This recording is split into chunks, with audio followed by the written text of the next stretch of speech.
Once again, I am faster than Mr. Anthony Fantano. Hey guys, what's up? It's a Gojo Detective here investigating your favorite albums, and today I'm gonna make my second review of the day, and that would be the latest Fleet Foxes album, Shore.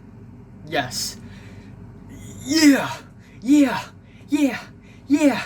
Yeah!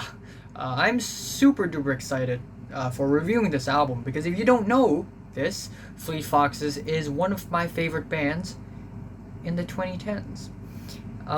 They are a folk rock band formed in Seattle, and pretty much all of their albums are great. Yes. So of course we have the Sundown EP, which is a pretty decent EP, but the track Mykonos is honestly one of the most beautiful and powerful folk songs I've ever heard. It's incredibly catchy, but yet the emotional impact, it makes it so much better. And then we have the self-titled debut, which is just yeah, track after track after track of medieval tinged, catchy, bright, humbling folk tracks.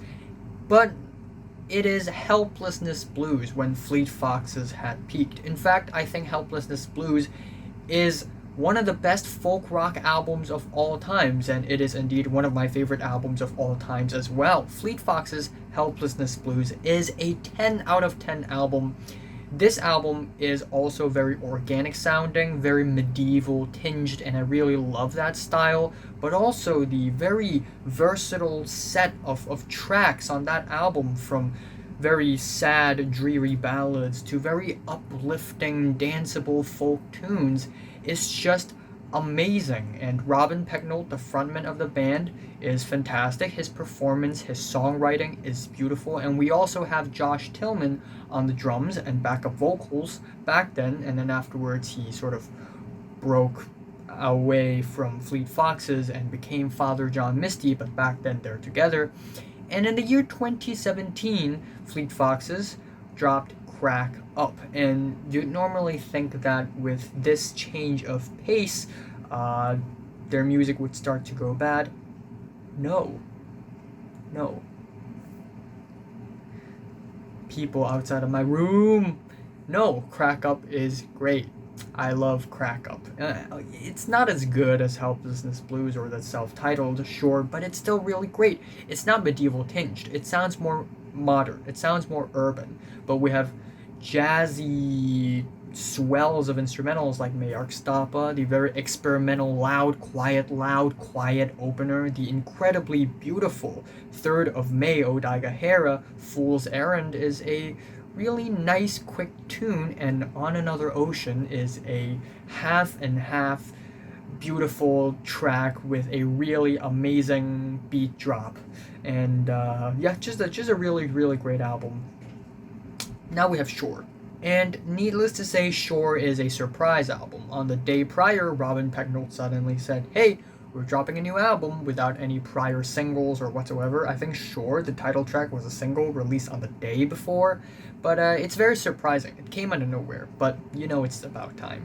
So, yeah, going into this album, I didn't have high expectations. I think it's going to go on to the same direction as Crack Up. Yeah, this album, it's unfortunately, in my opinion, Fleet Fox's worst album to date. But that being said, it's still very enjoyable, and a majority of the tracks are still really well written and well performed. First of all, this album is really long. It's 54 minutes in length, and it has 15 tracks. It's not super long, but it's still long when it comes to Fleet Fox's albums. And this album is also their most accessible album to date.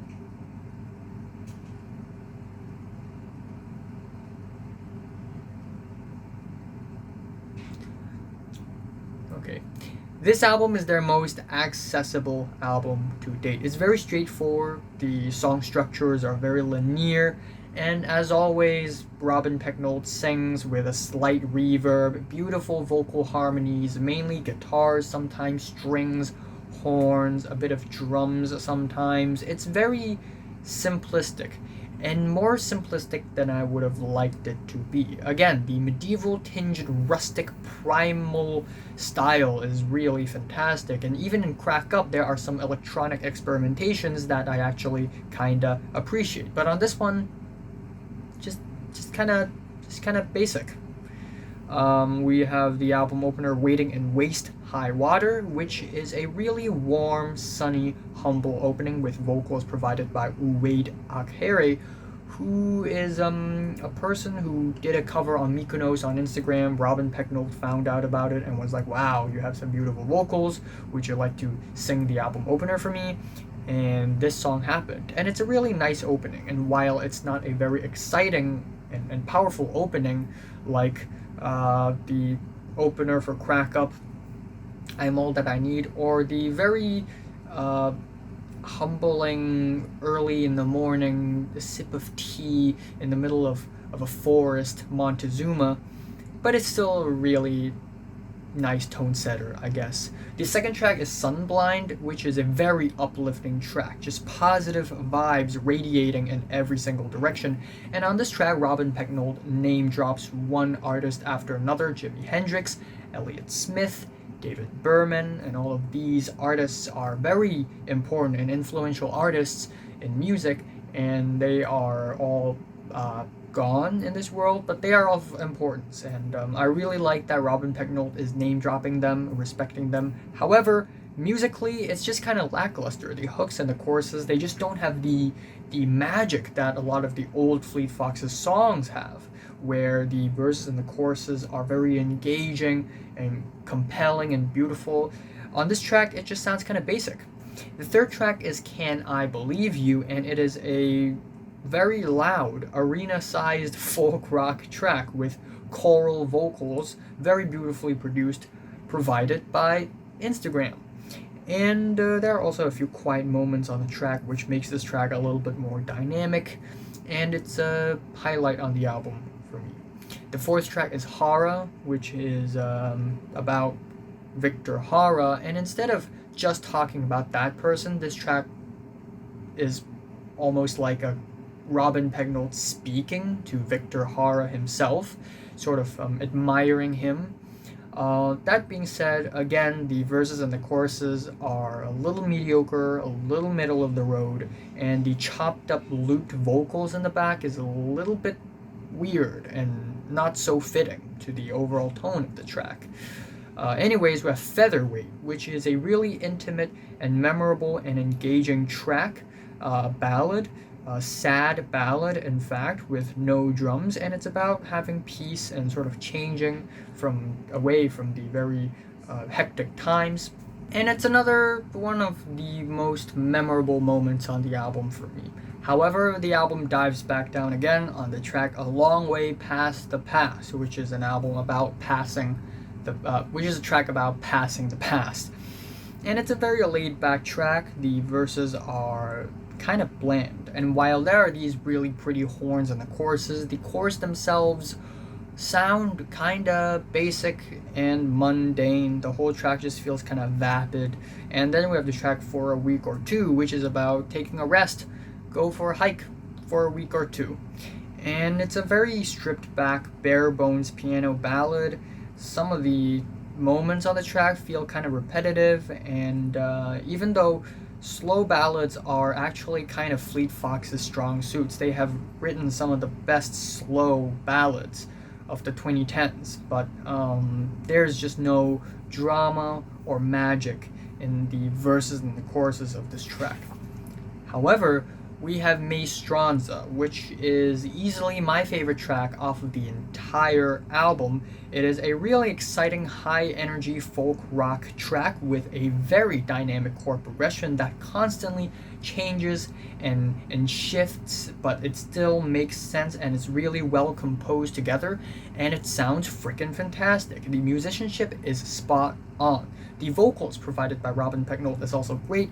This time it's not a bunch of vocal harmonies. It's just one vocal with a little reverb, and it sounds very bright, very upfront and straightforward. And the lyrics on this track is about missing your friends, which is really relatable given the times we're living in right now, and the fact that I just graduated from secondary school and I didn't get to see my schoolmates, my former schoolmates, all that often, and I miss them too, and I'm sure a lot of people around the world feel the same, and this track resonates with me the most, musically and lyrically.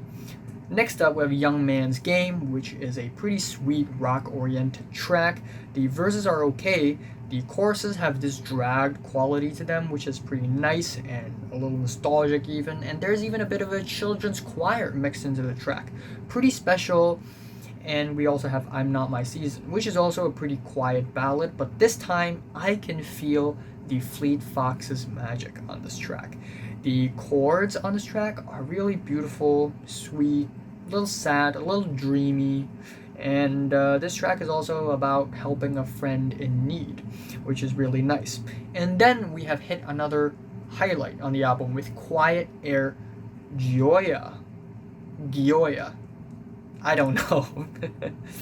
Quiet Air is a track about the environment, and it has these worrisome pianos, organic drums, and these really smooth instrumentals which flow really nicely like a river. And also the little guitar doodle after the chorus is just genius. It's like a gust of wind, but it has so much flavor in it. It's really nice. And then at the very end, the song just slows down and quiets down into this pagan folk thing, which is not a strange thing for Fleet Foxes at this point, but still a nice touch. Anyways, we have Going to the Sun Road, which is just an okay track about being tired. It sounds very sunny, it's very slow. There are these descending chords in the choruses, which is very almost disorienting, honestly. And the ending of the track is sung in Portuguese, vocals provided by Tim Bernardes, and that is the track. And while it's not one of the more memorable tracks, it's still pretty fine. And then we have Thymia, which is a pretty forgettable ballad where the choruses and the verses sound pretty similar, and this track also sounds pretty similar to some other forgettable ballads on the album.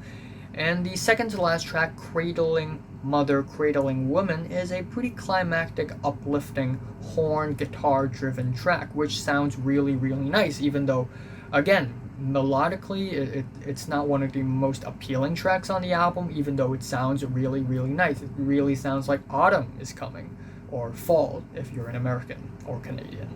At the end of the album, we have Shore, which is more of an epilogue than a climactic ending. Again, reminds me of Helplessness Blues when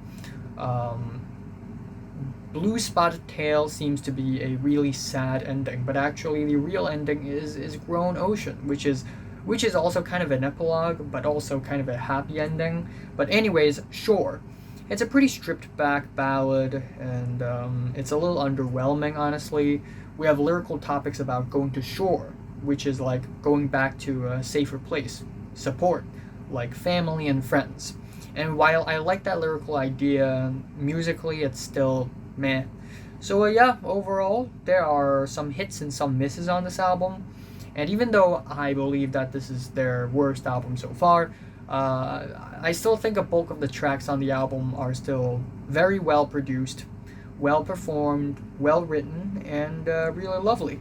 So yeah, my favorite track here is Maestranza, and my least favorite track is probably Thymia, or For a Week or Two. I'm giving Fleet Foxes' Shore a strong 7 out of 10.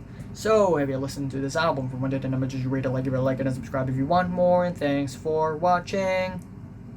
I originally planned to do Clue Pilgog today, but I'm going to do it tomorrow. I'm going to review Sprain as Lost Through Collision, the latest Machine Gun Kelly album, Tickets to My Downfall, Lil Tecca's Virgo World.